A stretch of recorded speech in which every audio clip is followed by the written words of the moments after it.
ఓం నమ శివాయ. కావలి ప్రజలకి తెలియజేయడం అనగా, ఇప్పుడు ఈ జరిగే కార్యక్రమంలో ఈ శివశంకర తీర్థం అపరకర్మకాండల భవన నిర్మాణానికి కొంతమంది అనుకుంటున్నారు. ఏమనంటే ఓన్లీ జ్ఞాపకార్థమే దాతలు విరాళంగా ఇస్తున్నారని కాదు, విరాళంగా కూడా ఇవ్వచ్చు. పెద్దల పేర్లతోనే ఇవ్వాలని ఏం లేదు. విరాళంగా దాతలు ముందుకొచ్చి విరాళంగా కూడా ఇవ్వచ్చు. నన్ను ఒక వ్యక్తి అడిగాడు, ఇట్లా మా పెద్దవాళ్ళు ఉన్నారయ్యా, అందరూ ఇట్లా ఇస్తున్నారని. అట్లా ఏం లేదు సార్, విరాళంగా కూడా దానికి ఆ బిల్డింగ్కి సమర్పించవచ్చు. మీ ఇష్టం సార్, మీరు ఎలాగైనా గుర్తింపు రాసుకోవాలనుకుంటేనే అట్లాగా, లేదు మీ పేరుతోటి రాయాలన్నా విరాళంగా ఇచ్చినట్టు రాస్తాము అని చెప్పాము.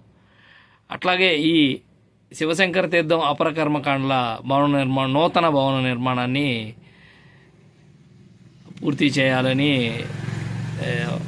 గట్టి సంకల్పంతోనే మేమందరం కలిసి ఇలాగా ముందుకి పయనిస్తూ ఉన్నాము. మీరు కూడా మీ వంతు సహాయం చేస్తూ మీరు ఇంకొక నలుగురికి తెలియజేయండి. ఈ కార్యక్రమాన్ని ముందుకు తీసుకెళ్లాలని కోరుకుంటున్నాము.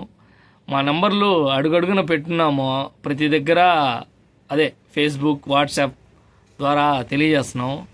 మీకు తెలిసిన వాళ్ళ నెంబర్లు ఎవరైనా ఉంటే మా వాట్సాప్ పెట్టండి, మేము ఆ గ్రూప్లో యాడ్ చేసి ముందుకు తీసుకెళ్తాము. మీరు గ్రూపుల్లో ఎక్కువ వీడియోలు మెసేజ్లు వస్తున్నాయనుకుంటే వీడియో చూడండి, డిలీట్ చేసేసేయండి. మీకు స్పేస్ ఇలాంటివన్నీ ఏం ఇబ్బంది లేకుండా ఉంటుంది. ఈ కార్యక్రమానికి మీరు కూడా సహకరించి దీన్ని ముందుకు తీసుకెళ్లాలని కోరుకుంటున్నాం. ఇప్పటి వరకు విరాళంగా ఇచ్చిన దాతలకు ధన్యవాదాలు. ఓం నమ శివాయ.